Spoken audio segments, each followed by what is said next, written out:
Give it a second. All right.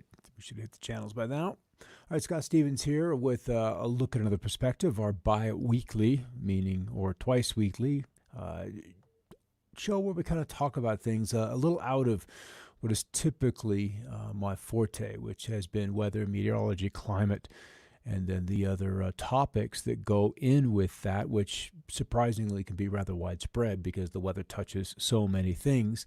And economics is certainly one of those, and certainly another field that I've been keenly interested in since I was an early teenager, if not even earlier than that, just because of my love of numbers.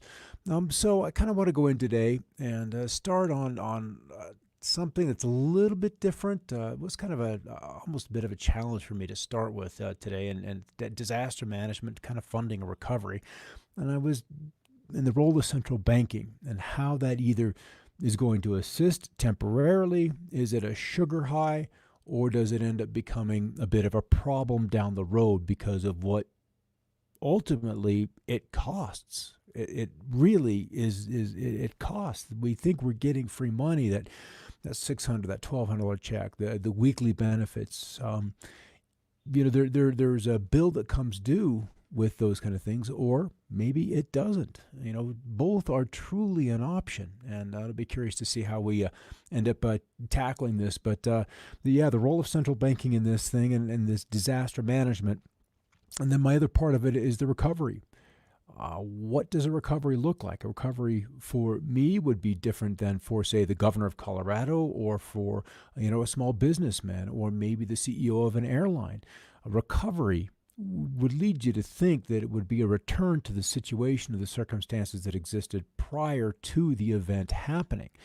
Is that a true recovery? Or is there a retooling with a new set of goals, a new set of successes defined before these companies spin up and begin to offer services, offer solutions, and head out into the marketplace? So I'll be curious to see how this goes. Will gold destroy the Fed, says this Facebook user. Well, the Fed owns the gold. What they haven't done, or haven't been able to do, or we've not forced them to do, is tie that to the currency that is in place right now. Because if we ultimately get to revalue gold as compared to the dollars that are in play, whether it's currency that is mixed, person to person, or if it has to be there to back all of the funds that are in banks and money markets, or God forbid we even begin to discuss derivatives and those kind of assets, and what backs those? Are they convertible to currency? So there's a lot of places that we can ultimately go into this. Good to see you there, Ryan. Thanks for the heads up, Robin.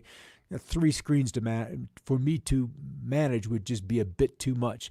So let's start with a list of extraordinary circumstances. One is war. That is one that virtually every generation has dealt with in one form or another, and depending on where you live on this planet, war could simply be an ongoing thing, and war could be just the daily struggle to meet living conditions. Number 2 is the pandemic that is now at the top of near everyone's list, and in a way, that is a war all of its own. Number 3, natural disasters. We could throw in a parenthesis and then include an S in that, because they are happening not just one at a time, but seem to be on an increasing frequency, and then also magnitude of their cost, their expense, and the coverage and number of people that they manage, that they impact. And then planetary climate changes. This is also a surprisingly deep topic. We could look at CO2, or we could look at the sun. We could look at rising sea levels, or we could look at changes in ocean circulation.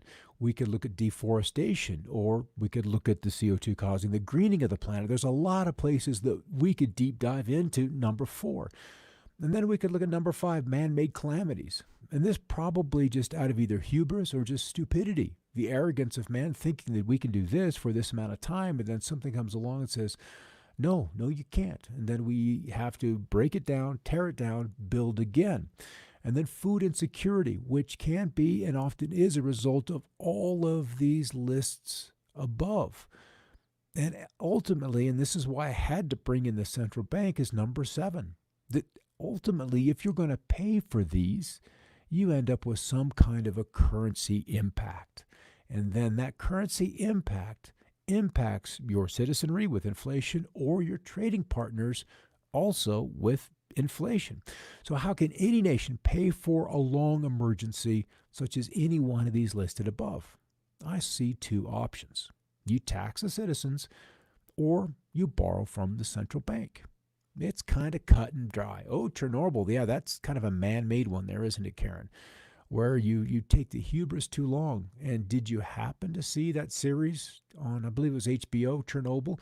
Kind of resisted looking at that for a while, but ultimately curiosity got the better of me, and that was when I was in college. So I had to dive in and look at that to see how Chernobyl played out and is still playing out, because that land is ultimately off limits, though there are aspects and a great number of aspects of humanity that continue to thrive within that exclusion zone. So back to our list of issues. How do we pay for it? We tax the citizens. And if you look at the money that Congress, and I want to say gave away, they call it a loan, but in so many ways, the calls for loan forgiveness will grow louder and louder as we move through the months, as this long emergency stays a long emergency. This will end up being just a gift to the citizens. That's how I view this. Or you borrow from the central bank with the promise that it will be paid back, which is tax the citizens. You really can't separate the two. So from the Washington Post, this was just last month, a comment on the cost of COVID. Quote, maybe we can say the world has bottomed out for now and we're in a recovery phase, says Gita Gopinath, the IMF's chief economist. I butchered that, didn't I? But still, the strength of the recovery is highly uncertain because there is no solution yet to the health crisis. By the end of next year, the pandemic will have cost the global economy $12.5 trillion in lost output that she added. And that's just COVID. And that's one, and I have to call it an early estimate, because until a vaccine is in place and is shown to work long term, and there's still going to be a lot of people that will not take the vaccine because all of the infrastructure, the ID, the other programs that surround it, and then it's lost or unknown efficacy. And then there's still these other ongoing processes. And the one at the top of the list that we've been kind of deep diving into is the ongoing Chinese flooding. Cost unknown. The trade war, the cost unknown. Other environmental events that have yet to happen or are ongoing, still unknown costs. And again, as she said above, the COVID cost continues and we don't know. And then societal unrest, which in many ways is just beginning. So that cost cannot be factored in lost productivity. So how do we come to solutions? How do we figure out where to go? The WP slide, yes, the COVID dollars is compelling. And the Washington Post slide, yeah, they're compelling. We don't know. We're blind into this. And so as we come to the sixth month of the back half of this year with this known unknown now, we've got to figure out how we're going to get back to work or not get back to work. Will we work from home? Who's going to pay for the debt that's already incurred? There's a lot of solutions. And we're in an election, and these are not being discussed at all. They're really not even coming up. And to me, that is the scariest thing of all, that the two that we have as the front leaders for this party are not big enough to address the problems that we're facing. And we will, we come to election or come to inauguration time, are going to be front and center for whoever takes that oath of office. So my question is, do we deal with decentralized solutions or centralized solutions? And this is a debate that surprisingly is as old as this country. This was a debate that Jefferson and Hamilton each kind of took up the banner and tried to get other founding fathers, other influencers, if you will, on their side. But there was a lot that they could agree upon, and that ended up with our Bill of Rights and our Constitution. So largely, we ended up with the Federalists and the Democrat Republicans. Leader was the Alexander Hamilton. He favored rule by the wealthy class. We're familiar with that. A strong federal government, emphasis on manufacturing, loose interpretation of the Constitution, a British alliance. Remember, we had just fought the Redcoats to get our independence. And he favored a national bank with protective tariffs. The Democratic Republicans' leader was Thomas Jefferson. He favored rule by the people with strong state governments, decentralized, emphasis on agriculture. And to me, that is sustainability. Strict interpretation of the Constitution, alliance with the French, with state banks, again, decentralization, and then with free trade. And now, as we've got nearly 250 years of history, you can see how this nation has kind of gone back and forth on rule by the wealthy class, and then occasionally we get an upstart that comes in and runs for office, but nevertheless, every single president until the last one has shared the bloodline. Strong federal government versus strong state governments, and then manufacturing, agriculture. We've gone through both phases through time. And interpretation of the Constitution. This is why there is the battle for that fifth vote out of 9 justices. Alliance and French alliances, and we've kind of like settled that with NATO and state and local banks. And this is kind of where the two really separated. All right, Americans need to be grateful for Jefferson for giving us the language and the values of liberty and freedom. Yet by watching and listening to Lin-Manuel Miranda's play Hamilton, and this has really gotten a lot of play lately over the last 2 years, people will get the wrong impression of Hamilton and Jefferson. As Hamilton's star has risen, Jefferson's has fallen. In looking at political views and the policies of each man, there should be a recognition of who was the elitist and who was the one supporting the common individual. Jefferson strove to make the American government everything that the British government was not. As historian Ron Crenshaw said in his book, Alexander Hamilton, Hamilton's Federalist Party was elitist in politics intended to doubt the wisdom of the common people. No one ever mentions that Hamilton believed the president should have power for life, similar to the King of England. Hamilton even went so far as to call for a new constitutional convention to revise the Articles of Confederation. His plan was to have a permanent president who would appoint all the governors and who would have veto power over all state legislation. Crazy, huh? Under such a plan, state sovereignty would have been destroyed and there would have been no escape from central government's high taxes. Murray Rothbard, who wrote The Mystery of Banking, said Hamilton wished to reimpose in the new United States a system of mercantilism and big government similar to what Great Britain had, and this is against which the colonists had rebelled. The objective was to have a strong central government, particularly strong president or king as chief executive, and of course that could only be sustained by high taxes and heavy public debt. So the man is on our currency, and he was the first Secretary of Treasury. Interesting that he ended up being in that particular position, that honored position of Secretary of the Treasury. Being one of the founding fathers, spearheaded the creation of the first central bank in the United States, established in 1791, so not long after 1787 and the Constitution being ratified and so forth and so on. He co-wrote the Federalist Papers, promoting a strong central government. He endured a difficult childhood, an illegitimate son, being orphaned at 13 and inheriting nothing. Commanded 3 battalions of the siege of Yorktown, founded the Bank of New York, helped found the United States Mint. So he did some great things. Killed by Aaron Burr in a duel near the same position where his son had been killed dueling just 3 years earlier. 3 of his quotes. This first one, and we'll expand on it in just a moment, a national debt, if it is not excessive, will be to us a national blessing. His reasoning is curious. I think the first duty of society is justice, and a promise must never be broken. Not bad. Not bad. So Hamilton's bank proposal. Hamilton asked that the Congress to create the Bank of the United States, or the National Bank, consisting of a central bank with branches in major U.S. cities. That's only reasonable. Hamilton believed that such a bank would provide a safe place to deposit government funds, and sound, uniform currency should be issued in the form of banknotes or paper money.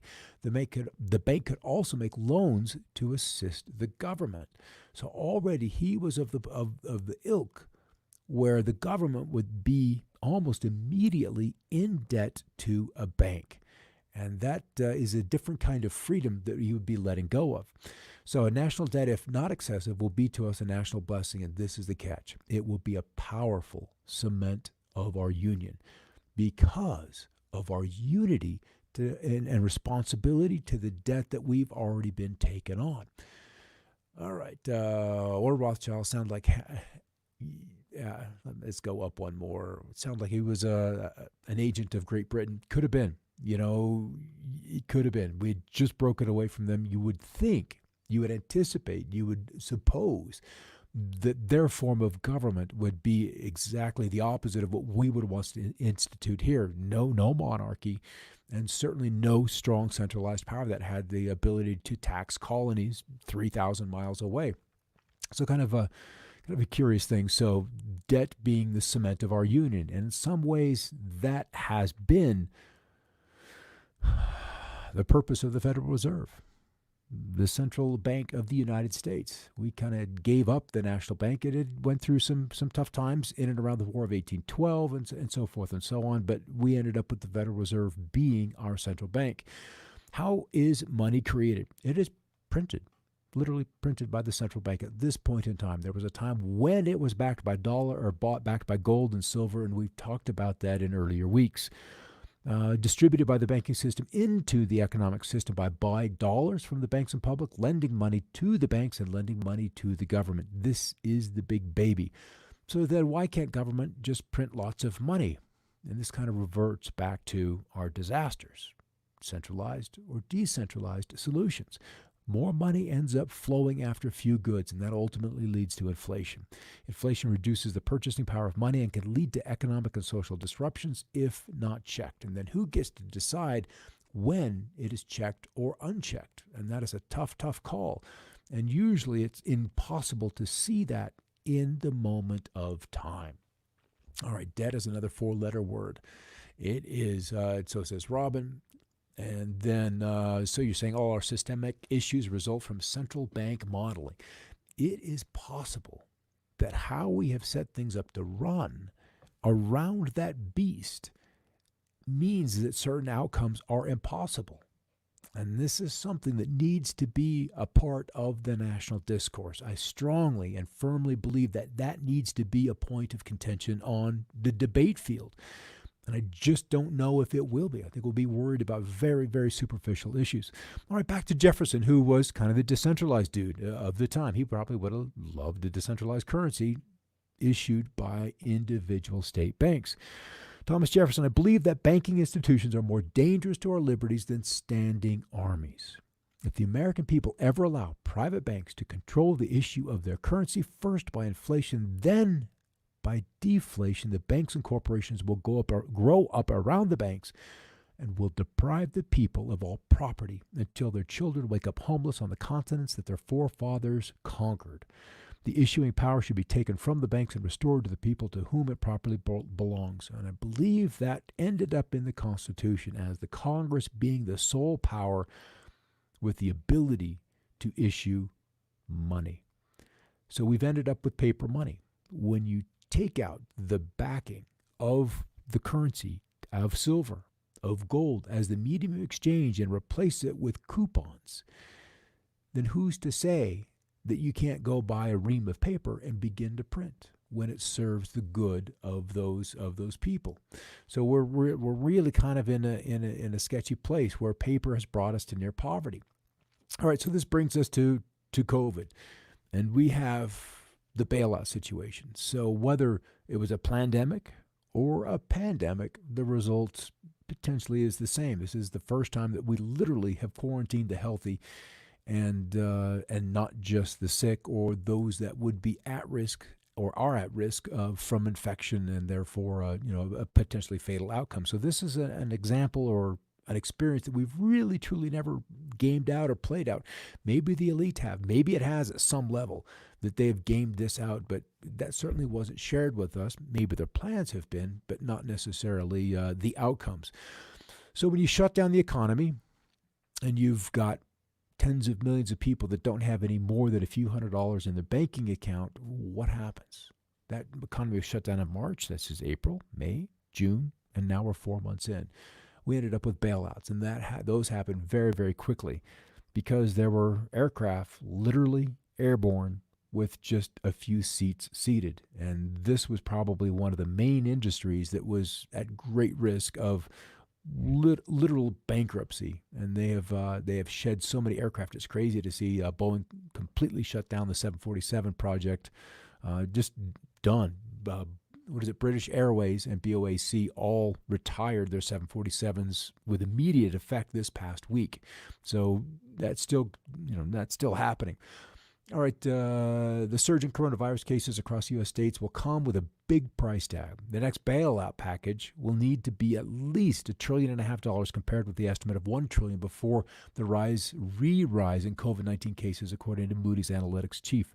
A few weeks ago, I thought $1 trillion would be enough, as Andy said on a conference call hosted by the Center on Budget and Policy Priorities. But now he added a fiscal package of $1.5 trillion in stimulus is needed in large part because the virus's resurgence across swaths of the U.S., which is causing economic headwinds in those states. We can open. We've got the economy open. The waiters and the hostesses and the haircutters, all those service industries are back to work, but with restrictions. States that reopened early, such as Arizona and Texas, are suffering from resurges in coronavirus cases, leading to rollbacks of economic activity as local officials try to stem infections. Nevada on Thursday tightened rules for bars and restaurants, effectively closing bars that do not serve food. All right, and now we're back to China. And this is their own pandemic on top of a natural disaster.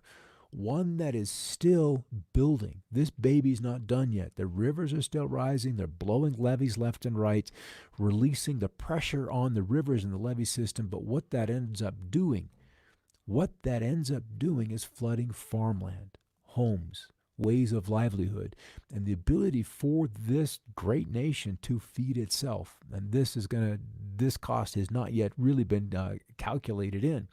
Heavy seasonal rains, I must add, because it is the typical rainy season, have led to flooding and has now been underway for some 30 plus days. And there are a few spots where the rain started early where we're just now crossing 40 days of rain.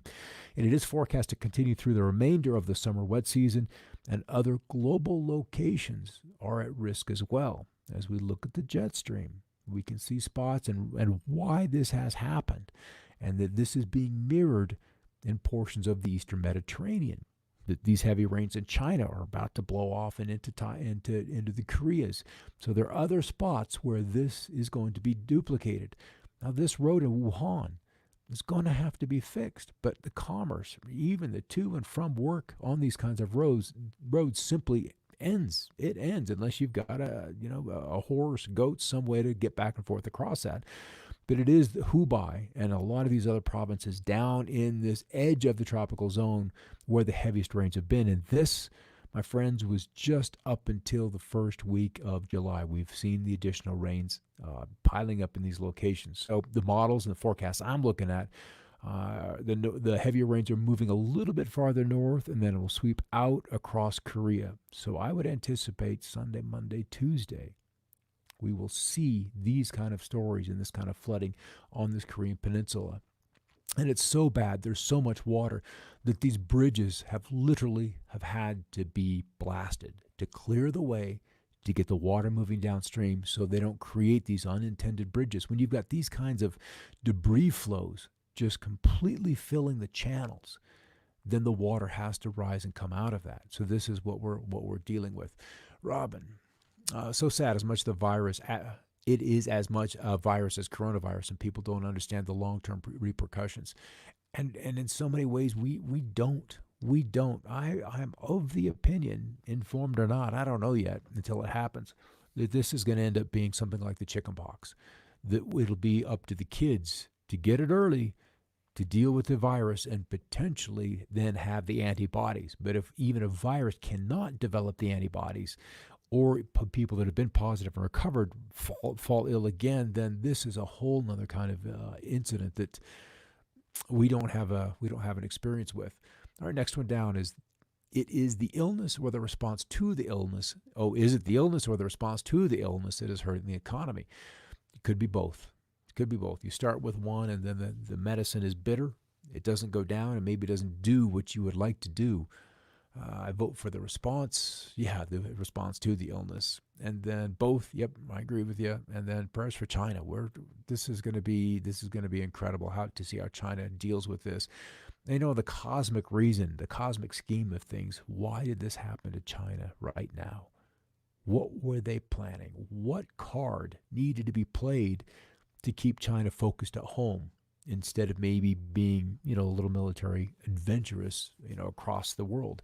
All right, so why did I stick this picture in here? How do we fix this? What's the problem? What's the primary problem? Look at these pictures. For me, it becomes a centralization, a density of people, that the planet doesn't have room to flow, doesn't have room to deal with water, doesn't have room to shake a little, doesn't have room on its coastlines to deal with a wave or two every generation or every other generation, that we have overbuilt. We have become arrogant in how we have treated this planet. And it's time for us to, in a way, kind of step back and let it do what it needs to do. So we've got this mass of people that have been focused and almost forced into cities, an overpopulation issue, if you will. And I think this may be why the elites are doing what they're doing with this virus, if it is indeed a pandemic. So, how do we fix this? Is there a remedy to such centralized systems and the way of life that is dependent on its interconnected systems? Pull up self-sufficiency. Pull it off of Wikipedia. Self-sufficiency is the state of not requiring any aid, support, or interaction for survival. It is a type of personal or collective autonomy. On a national scale, a totally self-sufficient economy that does not trade with the outside world is called an autocracy. Did I say that right? Autocracy. Yeah. You can say it off air, and as soon as the light goes on, it gets all stupid. But this is where we need to be. And we have been driven into cities. China has built empty cities. For what reason? Probably to herd the people out of the hillsides, out of the small towns, so they can be surveilled, so they can be controlled. And the system is going to have to be backed off. All right, financial stability. For economic self-sustainability, you can kind of roll through this, that you're self-sufficient if you're financially stable. And with a virus suddenly appearing, with a flood coming down the hill, and if you can take your employment with you, that is a bonus. But if you rely on someone else for employment, then this becomes a challenge. Educational attainment. Individuals reach their employment goal through academic or vocational achievement. Sure, we've had a lot of centralized help to get some value of education. It's definitely not the kind of education that we were given 100 years ago or even 200 years ago. I would venture to guess that those kind of people, those kind of thinking people in a class, like thinking or rationality or reason was taught, could just blow away students on tests today. You look at like an 8th grade test from 1910 and you're like, oh my God, this kid could graduate college with an 8th grade education from a century ago. Literacy. Individuals have the ability to speak, read, and write the English language or whatever language you're within. Individuals have the ability to effectively manage finances. Basic math, an understanding of accounts receivable and payable. Family structure, the stability of families. Health and disability status. Individuals with physical, cognitive, mental, and sensory, emotional, or developmental capacity concerns participate to the fullest extent that they're capable. And then community connections. Individuals have relationships with people or organizations that bolster self-sufficiency, or in the case of youth, future self-sufficiency. But they should be able to be sufficient and have mentors and that kind of guidance as young. That shouldn't have to wait until adulthood. So where I see it is so many challenges face humanity at this most important juncture in time. Our economic system, having already come to the end of this very long expansion, was abruptly halted by the arrival of COVID-19. While the economic toll of COVID is still unknowable, I estimate that it'll likely be greater than all recent wars combined. Now we have a planet that its natural calamities adding more fuel to this fire. Are there solutions to be found amidst the problems of the day? Can we see them, or will we continue to rely on centralized governments to fund and come to the rescue? Sometime soon, the primary tool that governments have to deploy for these challenges, which are their respective currencies, will fail to work. We need to be prepared for that eventuality. It is now time that each of us will be asked, are you going to sink or will you swim? Whether or not we want to face the challenges that lie ahead, we must. because so much of the perceived progress of the 20th century will have to be undone. Knots that we've tied, binding distant entities together, will need to be undone. Jobs will come home, and they will also disappear, while the value of many tangible and intangible commodities will need to be reassessed. And fate appears to be demanding this. So we're kind of at the end of this game. There's a lot going on. There's a lot to wrap your head around, a lot of problems that seem to be individual moving parts, and they don't affect you. But in the long run, standing back and getting that 10,000-foot view, you can see and begin to anticipate the connectedness amongst them all. All right, Karen saying, government, in my opinion, COVID and other major U.S. issues have taken such a huge hit on our economy, and even good decisions can create more damage because there just aren't many other options. So this is going to be a struggle for us to get out of the non-sufficiency that governments have used to try to help us through, this problem, because we're not really planning for an epidemic of new jobs, of new jobs. That's kind of the big one. It's what kind of jobs can exist, even in a different form, if you've got to be distant from people. You've got to be very, very creative in this particular situation. That's going to be the challenge to it all. Yeah, Ryan, Karen, who controls the governments? Follow the money. And this is what we always do. From YouTube, I don't feel safe enough in the U.S. as a person of African descent to ever be self-sufficient. Gambia offers much with much less cost. And this is something that a lot of people who moved here looking for the American dream, realizing that it isn't as dreamy as it appeared from 5,000 miles away. We're all going to go through these troubles. And if the currencies have issues, then this global trade issue is just going to kind of cascade all the way around. All right, Vicki, thanks for the work. Yeah, it was kind of a funky show to all get together, to bring it all together. And self-sufficiency seems to be just the answer. And he's got, I've heard of him, Jacques. I've seen that in some of his work. We've got to retool farming. We've got to retool manufacturing. We've got to retool the just-in-time manufacturing process. There is a revolution of how we look at the world and how we've done things. And like I said, we've got to undo much of what we did and believed was progress in the 20th century. Because if something is life-threatening or life necessary to life, and you can only get it from 7,000 miles away, that is a problem. And America learned that when all of our saline bags were created or manufactured in Puerto Rico and they dealt with Hurricane Maria. Boom, gone. Fine. There's no more of those. So we've got to have a lot of this brought home, and every country is applicable to this. Manufacturing, I don't want to say it's cheap to set up, but it's not that difficult. It's just how big a plant do you need? Like an Elon Musk and his gigafactories, it's not necessary. It's just not necessary to build something that large that then you have to ship across the rest of the world. And I'll be curious to see how he begins to adjust this. All right, last comment over here, not the who, but the what. Companies, and ultimately comes back to banks. It does. And we got to decentralize this, baby. And part of me is excited to see it kind of break so that we can build anew. And so this really comes back to, where are your assets before this break down? Because it will be a breakdown happens. Because once it happens, failure tends to happen with lightning speed, even though the signs screaming failure ahead have been seen by all. It's just, it hasn't paid to sell your Amazon or your Tesla stock until it's too late. All right, guys, thanks for stopping on by on this lovely Monday evening.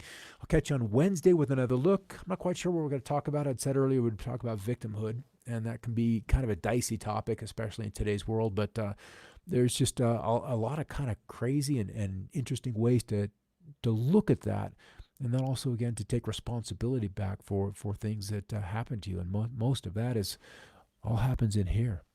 All right, guys. Where are your assets, Vicki? That's really what we need to be looking at. And I know you and I have had these talks many, many times. And it's all about getting it out there so others can be, I don't want to say lured away, but just take a look at things in just a wee bit of a different light. All right, thanks for stopping by. I'll see y'all tomorrow for kind of a look at the weather, and that's at 5 o'clock Mountain. I'll see you then.